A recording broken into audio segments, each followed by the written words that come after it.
Hello everyone, Naina here, joined by my beloved husband Prasanna. Today we'll be sharing 6 effective but simple strategies for parenting which can be used by y'all in your day-to-day life while dealing with your children. Parenting in 2024 is all about making things easier. So let's dive into these practical tips and apply it effortlessly.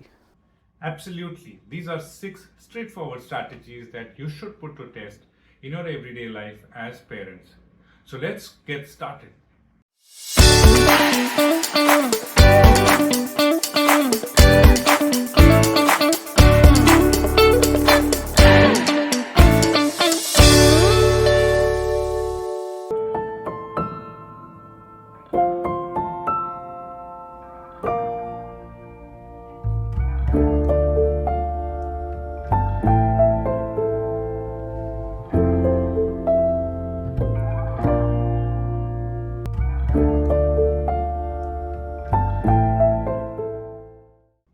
Take a moment to know what your child's biases are.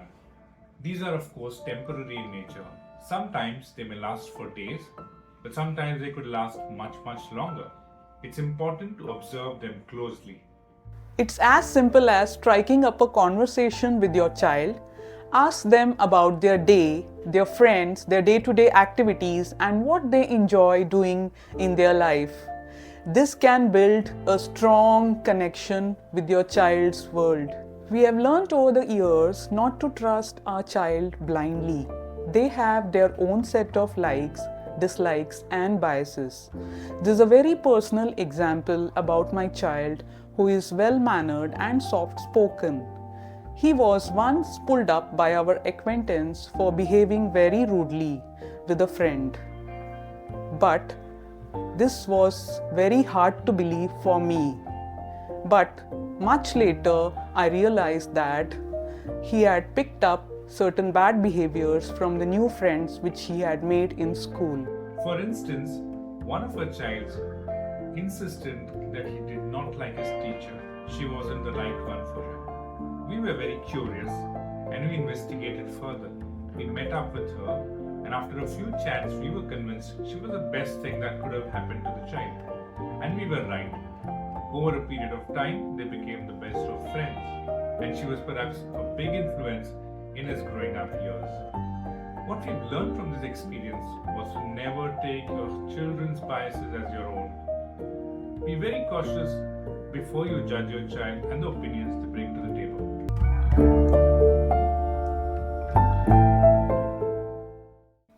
Teaming up with your child not only builds the child's confidence, but it also builds a strong bond with the parent and the child. Giving our elder child the opportunity to look after the younger one was an interesting experiment. Even if for a brief moment, it helped him step into a parenting role. The experience was so good that we now do it more often. It allows him the opportunity to be a responsible child, and also selfishly, it allows us as parents some free time. Even for decisions we typically make, we always invite our children to share their opinions. This could include grocery shopping, planning the budget, tracking their own expenses, and saving for their future needs. Even for decisions we typically make,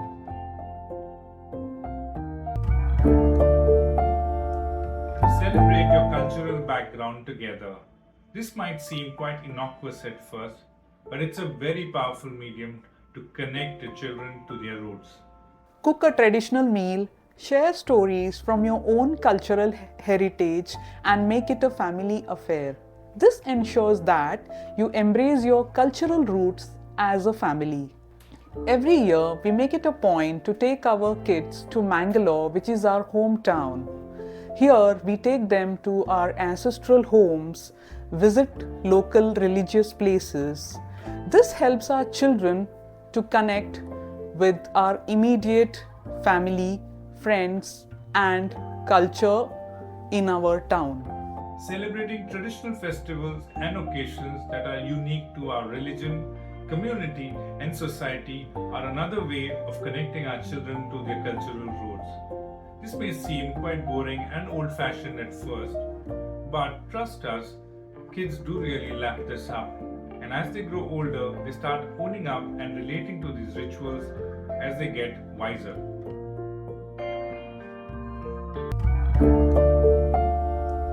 Encouraging your children to speak to neighbors, acquaintances, and other people in your building not only instills confidence in them but also improves their social skills for later on in their life. Encourage friendships in your near vicinity and neighborhood. These could include getting your children to play with other children, as well as connecting with local shopkeepers, the staff that's around your apartment complex, or people that you are frequently connecting with, your friends and acquaintances in particular. Being in an apartment complex, our children have hugely benefited by being closer to friends as well as acquaintances that they're comfortable speaking and socializing with. Even during the pandemic, there were opportunities for them to speak, connect, being in and spend time with people they knew from before. We have always encouraged our kids to greet everyone they meet, whether it is on the road, in the elevator, or in their school. This has helped them a lot in improving their social skills and also building confidence in them.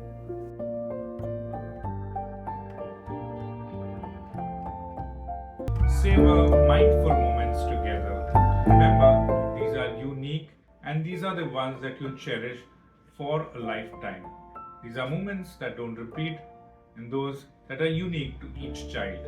In the hustle of our daily lives, it's crucial to pause and create certain mindful movements. This will help create a strong connection with your child. Mindful moments are always helpful. During our eldest child's intense studies for his board exam, there were moments when he would be exhausted and lose all his focus. These were moments where we had to sit down with him, help him calm down, and help him refocus on his priorities. By the way, if you haven't seen the video yet, do subscribe to the channel and watch the video about our child, the eldest son, passing his board exams without any support from tuition teachers and any other coaching classes. I always enjoy storytelling sessions with my youngest child while he takes a nap. These are some of my own stories which I create with moral values. Sometimes I also enjoy hearing out to my second child when he comes from school, and sometimes we go for a scooter ride where he follows me on his bicycle. These are some of the precious moments which I enjoy with my children.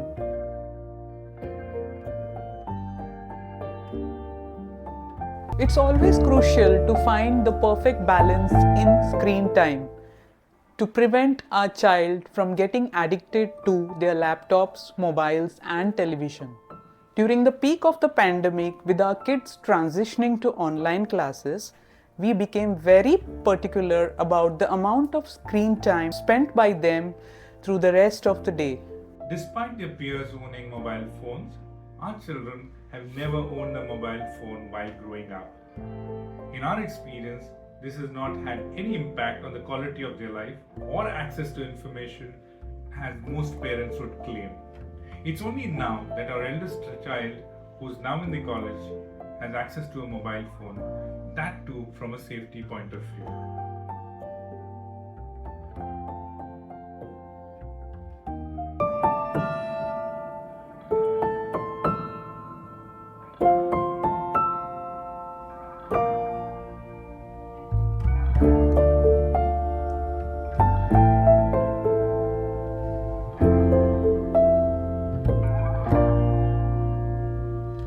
Parenting is meant to be a joyful and continuous learning experience.